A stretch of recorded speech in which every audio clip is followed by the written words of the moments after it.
Hey Dragon Slayers. Today's video is about how red meat doesn't cause cancer, part 2. Confounders are other things that could be leading to the outcome the studies are looking for. For example, many people who eat lots of red meat also smoke and drink alcohol, both of which increase cancer risk. If these types of variables are not controlled for in the study, they can skew the results and give false conclusions. This is a very important fact to remember. Many studies that seem to show a link between red meat and cancer did not control for smoking, alcohol intake, or activity level. Not adjusting the data for such confounders renders the results of the study completely useless. It's true that the link between smoking and lung cancer was deduced from epidemiological studies, but smokers showed a 15 to 30 times greater risk of lung cancer than non smokers. Although the results didn't prove that smoking causes cancer, the high relative risk makes it very likely to be a cause. In the case of epidemiological research linking red meat to cancer, the results showed barely a 1.5 times greater risk. Most researchers didn't even pay attention to the relative risks. Most researchers in general don't ever pay attention to relative risks lower than 2. And the red meat to cancer link just doesn't make the cut, no matter how you measure it.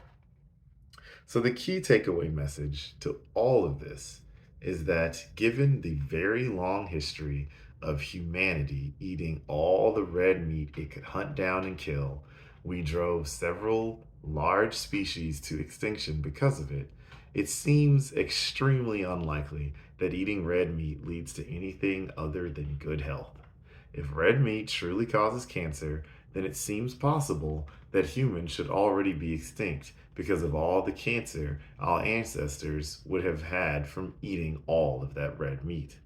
There is no evidence in anthropology or archaeology that our ancestors considered red meat to be anything other than a delicious, healthy food. When we stop depending on newspaper headlines for our scientific knowledge on this topic and actually dig deep down into the research, we come away with very little evidence that red meat causes cancer.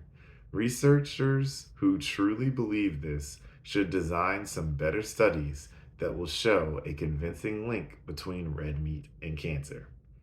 As always, guys, I encourage you to do as Dr. Berry does. Red meat is a large part of his daily keto/carnivore diet. He eats red meat grilled, smoked, fried, and even roasted. He has no fear that red meat will make him anything other than very healthy, just like it did for his ancestors. Red meat cooked over an open flame nourished his ancestors for thousands of centuries, and it nourishes him as well today. He keeps an eye on the research, but so far he's seen nothing that makes him fear enjoying the nutrition in red meat. So, some other resources that Dr. Berry recommends you check out. There are groups who prefer to eat a plant based diet and not eat animal sourced foods. They include the vegan vegetarian groups, Big Food, and Big Pharma. The vegan vegetarian groups believe it is morally wrong for humans to eat other animals, even though we've done so for millennia.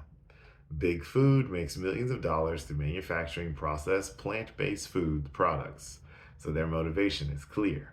Big Pharma is often usual is Big Pharma, as is often usual, is currently so confused and misguided about the topic that its motivation is unclear. So the book that Dr. Berry recommends you check out is called Eat Meat and Stop Jogging. Common advice on how to get fit is keeping you fat and making you sick by Mike Sheridan. This book was published in 2014. This book is about the benefits of eating a meat heavy diet, and it suggests you stop jogging if you hate it, like Dr. Berry does. And I personally do too. So that's what I've got for you guys today. Don't forget to like and subscribe because it really helps the channel out. And remember, guys, that together, you and I will slay the dreaded diabetes dragon.